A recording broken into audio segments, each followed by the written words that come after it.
നമ്മുടെ നാട്ടിലെ ഒരുപാട് ബാങ്കുകൾ മിനിമം ബാലൻസ് എന്നുള്ള ഒരു നിബന്ധന ഉണ്ടാക്കിയിട്ടുണ്ട്. ചില ബാങ്കിൽ അത് 500 രൂപയാണ്, ചിലത് 1000 രൂപയാണ്, ചിലത് 2000 രൂപയാണ്, ചിലത് 5000 രൂപയാണ്, ചിലത് 10000 രൂപയാണ്.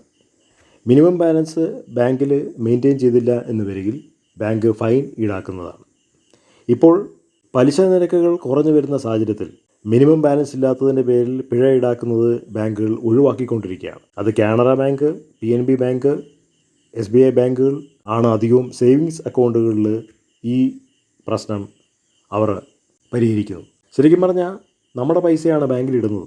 അത് മിനിമം ബാലൻസ് അവിടെ മെയിൻറ്റെയിൻ ചെയ്യണോ വേണ്ടേ എന്നുള്ളത് ഉപഭോക്താക്കളാണ് തീരുമാനിക്കുന്നത്. കാരണം പൈസ അധ്വാനിച്ചുണ്ടാക്കുന്ന പൈസയല്ലേ, അതെങ്ങനെ ഉപയോഗിക്കണം, ഏത് രീതി ഉപയോഗിക്കണം എന്ന് ഉപഭോക്താവാണ് തീരുമാനിക്കുന്നത്, ബാങ്കല്ല തീരുമാനിക്കുന്നത്. പിന്നെ ബാങ്ക് മിനിമം ബാലൻസ് വേണമെന്ന് പറഞ്ഞാൽ അവരുടെ കാര്യം കാണാൻ വേണ്ടിയിട്ടാണ് അവർ പറയുന്നത്. നമുക്ക് പൈസയ്ക്ക് ആവശ്യമുണ്ടെങ്കിൽ ബാങ്കിൽ നിന്ന് എടുക്കുക എന്നുള്ളതല്ലാതെ വേറെ എന്താണ് വഴി?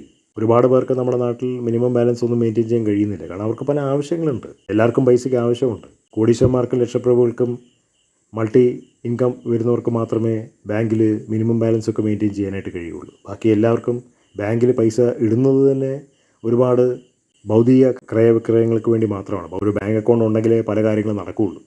സർക്കാരിൻ്റെ ഗ്രാൻറ്റുകൾ, വിദ്യാഭ്യാസ ഗ്രാൻറ്റുകൾ, ഓൺലൈൻ പേയ്മെൻറ്റ്സ്, അതുകൊണ്ട് മാത്രമാണ് പലരും ബാങ്ക് അക്കൗണ്ട് തന്നെ മെയിൻറ്റെയിൻ ചെയ്യുന്നത്. എന്നാൽ പലർക്കും ബാങ്ക് അക്കൗണ്ട് തന്നെ ആവശ്യമില്ല. കാരണം ദിവസവേതനം മാത്രം ഉള്ള ഒരാൾക്ക് ബാങ്ക് അക്കൗണ്ട് മെയിൻറ്റെയിൻ ചെയ്തിട്ട് എന്ത് കിട്ടാനാണ്?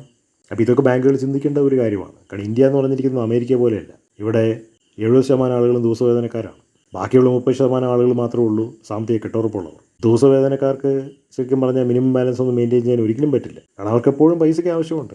ഒരു കുടുംബത്തിന് ഒരു മാസം ഒരു 80,000 മുതൽ 1 ലക്ഷം വരെ വരുമാനം ഉണ്ടെങ്കിലേ പിടിച്ചു നിൽക്കാൻ കഴിയുള്ളൂ. പൈസ ഇങ്ങനെ സമ്പാദിക്കുന്നു ഉള്ളത് മാത്രമേ ഉള്ളൂ. പൈസ ഇങ്ങനെ എടുത്തുകൊണ്ടേയിരിക്കുകയാണ്.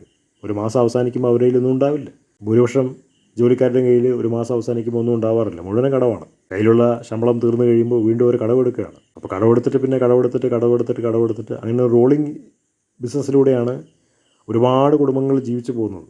അപ്പോൾ ആ സമയത്ത് മിനിമം ബാലൻസ് സർക്കാർ ഈ കട്ടായം പറഞ്ഞാൽ എങ്ങനെയാണ് ശരിയാവുക? ഏതായാലും സർക്കാരിൻ്റെ ഈ തീരുമാനം, ബാങ്കുകളുടെ ഈ തീരുമാനം അടിപൊളിയാണ്.